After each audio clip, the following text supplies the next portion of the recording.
This is Tony Poulos and John Tanner reporting from Mobile World Congress 2012 in Barcelona.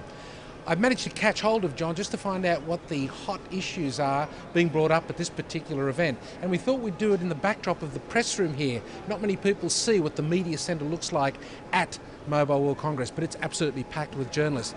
But John, what has been the hot subjects for you so far uncovered at this event? Well, a lot of the things that we've heard at the conference sessions, for example, is that there's a lot of frustration with the regulators.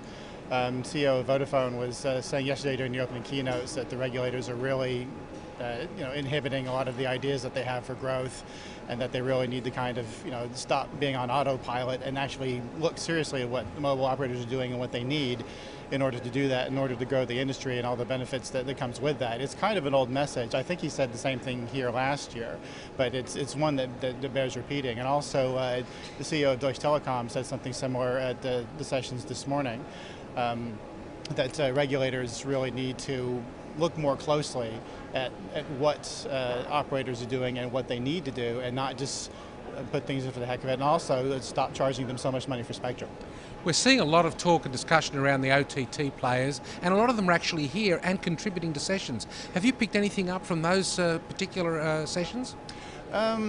Well, in terms of the OTT guys, I can't really answer that. You mentioned earlier that you had a good session yesterday morning you were sitting in on. What was that all about? Well, that wasn't OTT so much as that was retailers, which was actually sort of an interesting twist to Mobile World Congress, having the CEO of eBay, John Donahoe, talking to the crowd, and also Brian Dunn from Best Buy. The retailer is based in the US that sells mobile devices and data plans.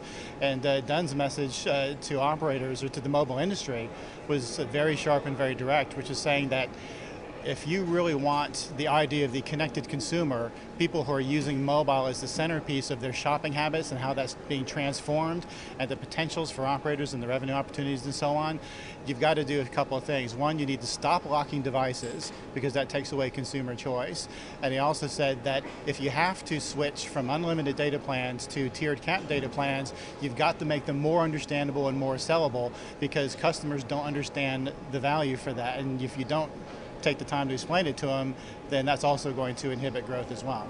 Well, I did sit in on a big panel discussion with OTT players, including Facebook and Expedia, and 4 very, very large operators. And they were all in violent agreement that they needed to work together. So that was quite amusing for people in the audience, and hopefully that will be the trend that we'll see moving into 2012. It will have to be. There is a lot of talk about OTT players, and that partnership is really going to be the way forward, particularly for cloud-based services.